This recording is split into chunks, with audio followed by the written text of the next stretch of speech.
Hey, what's up YouTube? It's Donovan, the smartphone guy, coming back at you with another video. And tonight it is time for me to share my thoughts, my final thoughts on the HTC 10. So I have owned this phone for roughly about 12 days, and I think it's been out for about 2 weeks now. So it is time for me to share my thoughts, my complete review of the phone. So I want to start out with saying that in no way do I owe anything to HTC except maybe a little bit of money because I'm still paying on the phone.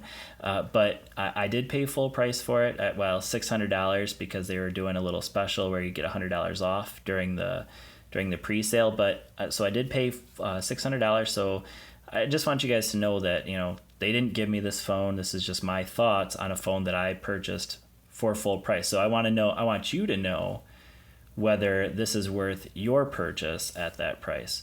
So let's go ahead and get that started. So let's talk about number one, the top features, the build quality. That is easily, I think, one of the number one features of all of the HTC phones in the past.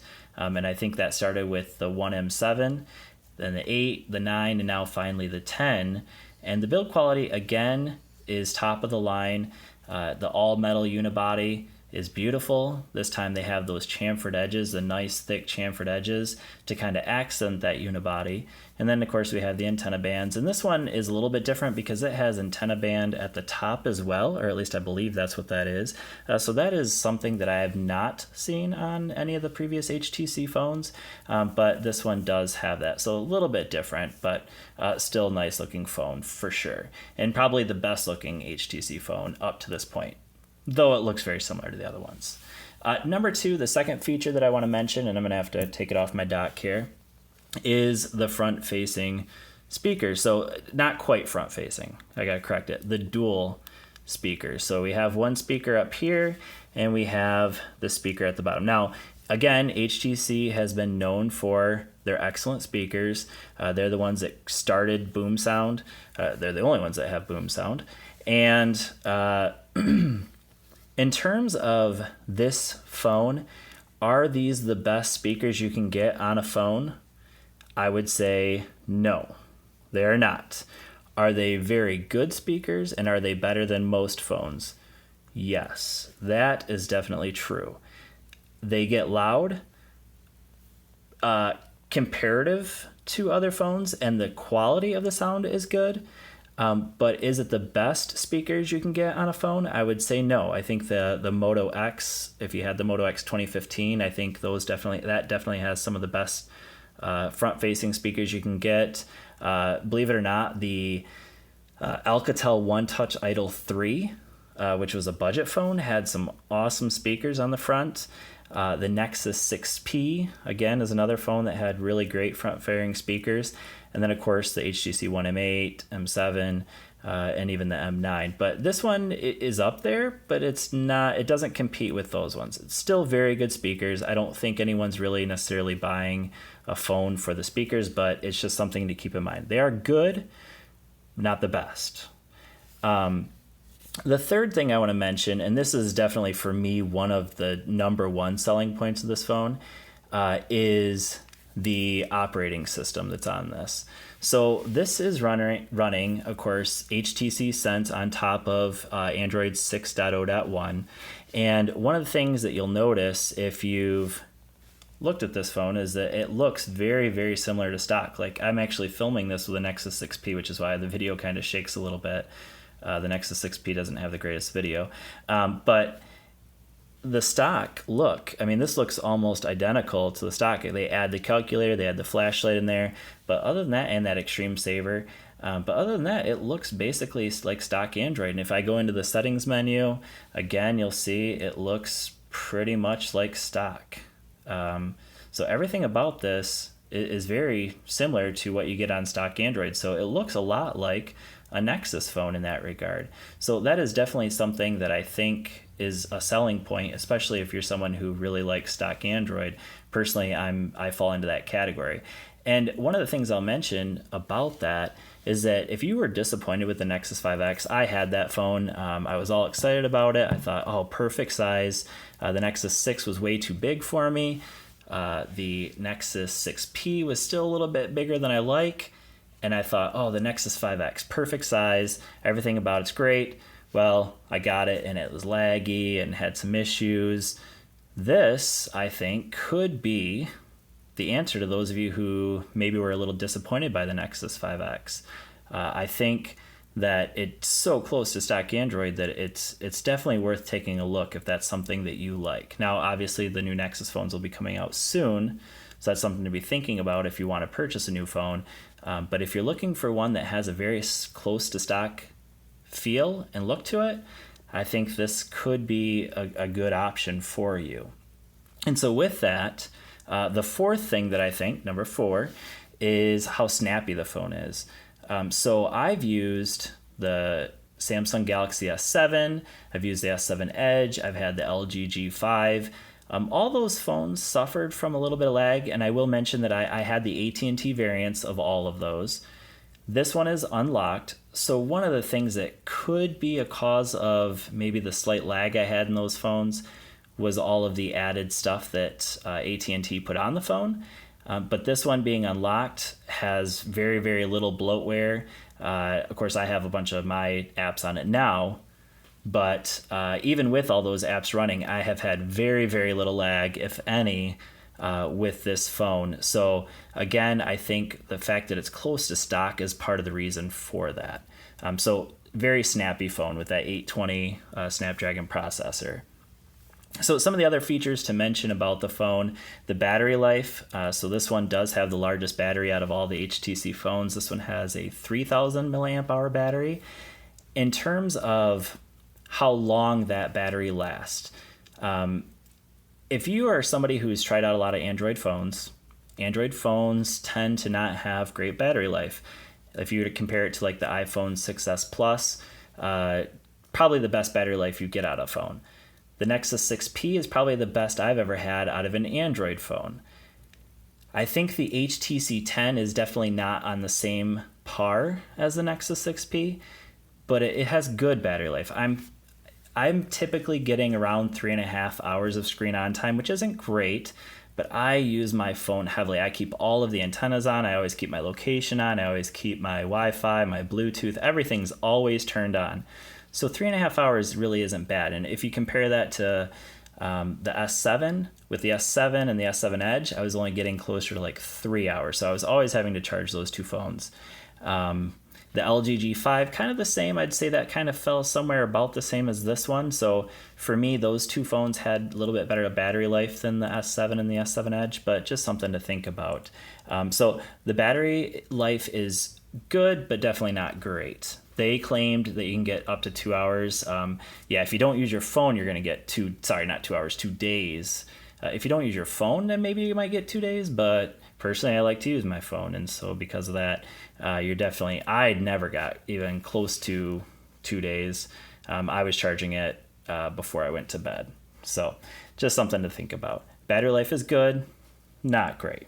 Now, it does use Type-C for charging, and it does work with Qualcomm 3.0 quick charging, and that, I would say, is a great feature. So just like the LG G5, I think those two phones, between this and the G5, are the two fastest charging phones I've ever had.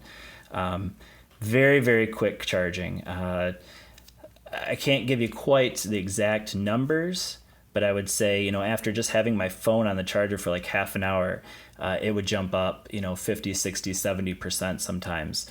Very, very quick charging, which was nice, because obviously if you're needing to charge your phone quite regularly, it's something to think about. But very fast charging with this phone. The display on the phone is another feature to mention. So this is the first phone that HTC's put out with 4K display, or sorry, I shouldn't say that. It's not a 4K, it's 2K display. So better than full HD finally. So that's something that they've kind of been behind with the M9 and the M8, just had full HD. This finally has a 2K display. So with that being said, I think that kind of maybe shortens your battery life a little bit, but it's still very snappy, despite having that better display. if I'm comparing this to the S7, the G5, its competition right now, I would say that this one has the third best screen of those phones. So the S7 I would put at number 1, number 2 I'd put the G5, and number 3 I'd put this one. Now, they all have the same 2K display, so what's the difference? Well, I would say that this one doesn't get as bright. And so if you are in direct sunlight, this screen is definitely the hardest to see of the 3. Now, all 3 screens are great and they look good. If you're in the right lighting, at nighttime, it's beautiful. But if you are in the bright daylight, this one is a little bit harder to see than the other 2. You can still see it, of course, but just not as easily. So it is a beautiful display, but I kind of put it as number 3 in terms of the current flagships that are out. The camera, let's talk about that for a second. So this has a 12 ultra pixel camera on the front, and then the 5 megapixel camera on the front. And in terms of the camera, again, I'm going to put this one at the third best of those current flagships. So to start, when I first got the phone, I would say that this one wasn't even on the same in the same ballpark as those other 2 phones. The G5, the S7 easily could blow this camera out of the water. But then I got an update after about a day or maybe 2 days of having the phone, and that improved it a little bit, but still not good, still not on par with those 2 phones at all. And then about 3 or 4 days later, I got a second update for the camera, and that one totally fixed the camera. The camera is now very snappy, takes great pictures. I still don't put it on par with the other 2. I still think it's not quite as good, but this, if you are looking for a phone that takes good pictures, this one will be okay. This is a good camera. I would say that's the first time that I can say that about one of the HTC flagships. This is a very good camera. It's definitely on par with the other 2, but still not as good. So you can use professional mode, and I can take a look at some of the things. One of the things to mention about this is if you've ever tried the Zoe camera, that's kind of a cool feature that is included with HTC. It just takes like little 2-second, 3-second snaps, videos, and then it puts them into a collage for you, which is kind of cool. It does have panorama, pro mode. The video, the hyperlapse is kind of cool. I took some videos with slow motion. It did that really well. So then, of course, you got your selfies. And another thing to mention is that, of course, this is the first phone with OIS in the front-facing camera, which is kind of cool. So I tested that out, and maybe I'll get that video up later because I did actually shoot a video with the 2 cameras, but I haven't had a chance to put that up yet. So anyways, the camera will not disappoint you now. Now that it's gotten those updates, I definitely think that it's a very good camera. And the last thing I want to talk about in terms of the good things about this phone is the fingerprint sensor. Now, again, is it the best one? No. I would put it kind of in the middle. The LG G5 definitely has the best fingerprint sensor, hands down. It is, it's snappy. It's like instant. Your phone's going to unlock right away. With this one, it's very fast, but I'd kind of put it more with like the Nexus 6P in terms of speed. But accuracy is always very good. I never really have issues with it unlocking very quickly. The S7, I would say, has the worst fingerprint sensor. This one's kind of in the middle of the 3 flagships. This one's kind of similar to like the Nexus 6P in terms of how well it works. Now, obviously, this one's in the front where the 6P is in the back. I kind of prefer the front. I didn't think I would, but it is nice because when you have your camera face up, I like to have my my phone face up, and you can go ahead and unlock it rather than having to flip it over and then unlocking it, or picking it up and unlocking it. You can just unlock it with it laying on the on your table or whatever. So that's kind of nice. Now I want to talk about what I don't like about the phone. So this is the things that I would say are the issues that HTC still needs to work out for future phones, and maybe even for this one. Number one is the Wi-Fi. I don't know why, but this phone has the worst Wi-Fi signal out of all the flagships. And I've had even budget devices that have a better Wi-Fi signal. Now, I don't know if that's something that HTC can fix with some kind of update. But if I were to look at this phone right now, I don't remember if I had my Wi-Fi on when I started shooting this. Okay, so I don't have my Wi-Fi on, but I am about, I don't know.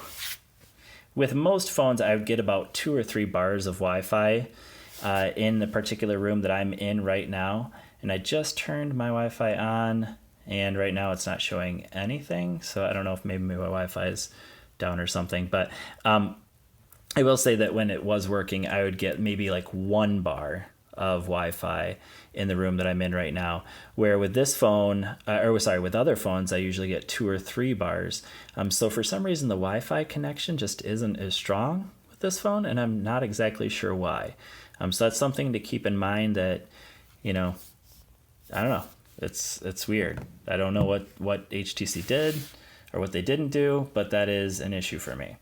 The second thing is, obviously the lack of wireless charging. I know a lot of phones don't have it. It quick charges, so that's nice, but going from an S7 and S7 Edge to this, you kind of miss wireless charging just a little bit. So with that being said, if there's anything I missed, maybe something I didn't talk about that you would like to know more about, go ahead and leave me a comment down in the comments section. If there's anything you want to know, like, is this worth buying? I would say yes. This is a great phone, especially if you can get it on contract or through a payment plan. I definitely think that it's worth it. It is a very, very good phone. Is it worth an upgrade from an M9? Hands down, yes, definitely. If you are an HTC fan, this is the phone that you are waiting for. This is the best HTC phone by far. If you're somebody who liked the 5X, this is definitely a Nexus 5X, I should say. This is definitely kind of like the next phone that you should get, I think, personally. So with that being said, let me know what your thoughts are on this phone. Ask me questions down in the comment section, and I will see you guys in the next video. Thanks for watching.